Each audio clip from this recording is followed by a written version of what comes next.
Hi, I'm Wes, AE0OC. In an earlier video, I mentioned the dual push-to-talk box I built to run both my HF and dual band radios from a single boom mic. Today, I'm going to show you the changes I made to that system and why I made them. Thank you for watching 5.9 Radio. If you have an interest in ham radio and related audio equipment, hit the subscribe button so you'll know when future videos come out. Don't forget to enter the t-shirt drawing. We will be drawing the winner at 6 p.m. Central Time tomorrow, Saturday, March 26th. To enter, subscribe to this channel and go to my website, 59radio.com. Click on the giveaway button and fill out the entry form. Entries must be submitted by noon on the day of the drawing.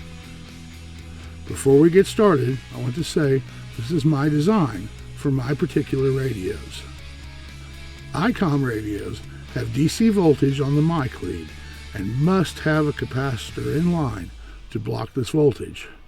Not doing so will result in damage to the radio, microphone, or likely both.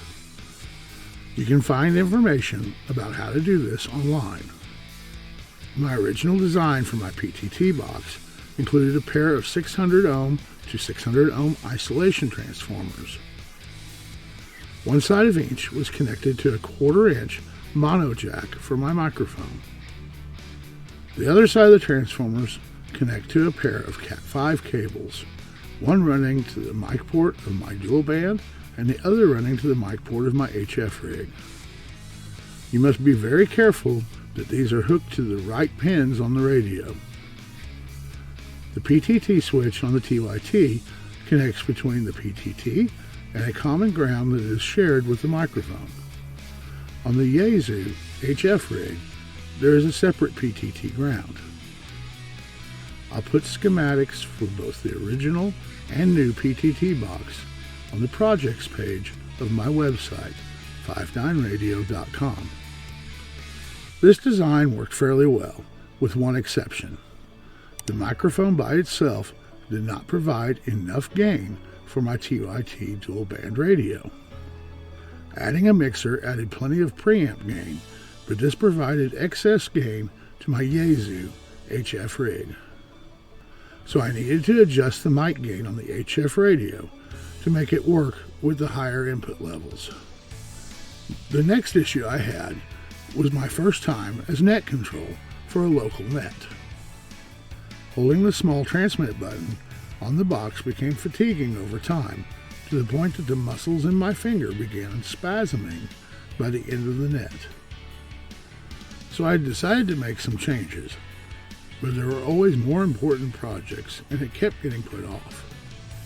Until a few weeks ago, when I was told there was a slight hum on my transmit audio. Over the next few days, that hum became a loud buzz.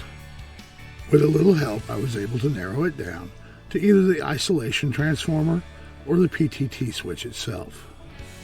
I replaced both, removed the components for the HF side, and added a single, much larger switch. So far, the improved box has worked flawlessly, and being able to place 2 fingers on the push-to-talk button is far more comfortable when running nets. I'm currently running a Mackie condenser mic through my mixer and PTT box into my TYT radio. When I ordered my Yaesu FTDX10, I bought a Heil XLR cable and handheld PTT switch to use the AT2040 microphone with it. I'll share my thoughts on the Mackie and Heil products after I've had a while to use them. As always, thank you for watching, and 73.